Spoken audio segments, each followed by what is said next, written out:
we go. I got Wolf on, and Wolf, I know last episode wasn't able to get you on, but glad you're on now, man. Good morning. Yeah, I appreciate you, bro. Good morning. Just to go off what Gammon was just saying, these guys just need to get out there and play catch with Lance, I think.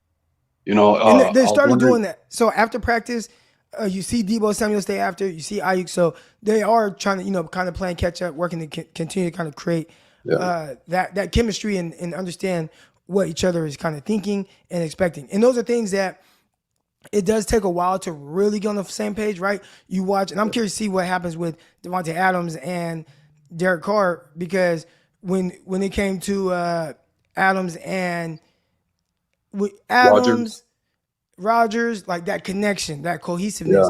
Yeah, Uh, and Cooper Kupp and Matthew Stafford, and you hear about them showing up an hour or so before anyone else, and those two just locking themselves in the room, going on over film, and really just talking in depth at, hey, if you see this, okay, just do this, and they're really on that same page. And it almost makes Cooper Kupp virtually unguardable, because with him and his quarterback, there were times, I think it was in the 49er game as well, I saw Cooper Kupp strapped. He ran like this little like in breaking route. The corner was all over him. And you see Stafford eyeing him, and then all of a sudden he just stops and goes the other way. Like it was not a route. Like he made it up on the fly. But if they're in the, before everybody else and they're watching film and they're going over, hey, in this situation, if he's like this and he's underneath me, I'm just gonna stop and go the other way. You just let it go. And I'm gonna be yeah. right there. So, those are things that these guys and Trey Lance, as he learns his receivers and his receivers learn him, they can continue to kind of go over as well to kind of build that continuity. Yeah, I was gonna ask you because I heard Debo had stayed behind after practice after he dropped that long touchdown from Lance. Did you see anybody else that kind of stayed behind to work on just playing catch, basically? There were a few guys, and I don't know exactly. Like I can't say. I know I saw Danny Gray stay after, um, you know, but there were a lot of guys kind of staying after and working on different things. A lot of defensive backs, they were staying after 10 minutes or so to work on some footwork and things like that. So it looks like a lot of guys really open to figuring things out for themselves, whether they're on offense or defense.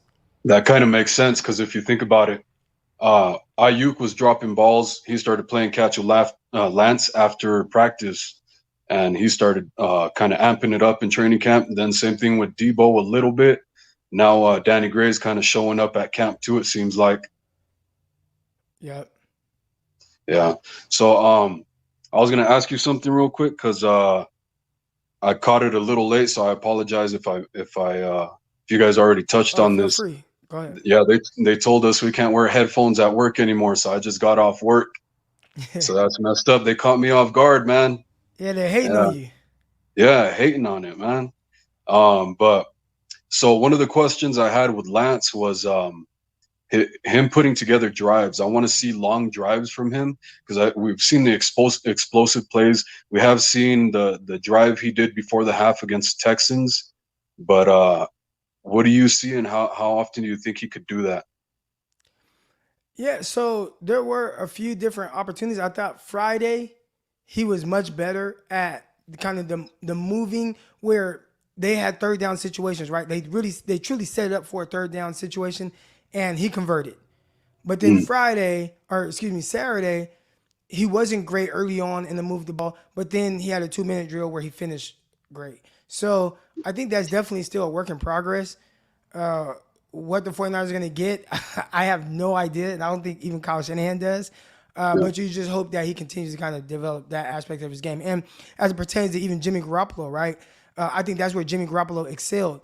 Jimmy wasn't like great on every single down. You just knew he's going to dice defenses up. But I had all the confidence in the world with Jimmy Garoppolo on third down. I thought he excelled there. And that's what continues to keep drives going. And that's where you're able to get points. People go back to 2017 and 49ers rattled off 5 straight wins with Jimmy Garoppolo. And I don't think it was because Jimmy was just lighting the world on fire. But yeah. what he was doing a really good job of is he was the best quarterback in the league on third down. And what did that do? That kept drives going. He played, well, he started 5 games. And in those 5 games, he threw 5 touchdowns, 5 interceptions, something like that, right? So it's not Mm, like he lit they were on fire with touchdowns, but he consistently moved the ball to where the 49ers were getting points, whether it was with field goals or getting in position to run for touchdown, whatever it was. He was really sharp on third down. That's the money down. And for the 49ers to win with Trey Lance, he's definitely going to have to be better in that element of his game as well. Yeah, I feel the same way, man. Jimmy was always good in those clench your butt cheek moments. Yeah. Yep. Sounds good, bro. Take care, huh? Thank All right, you. you have a good one.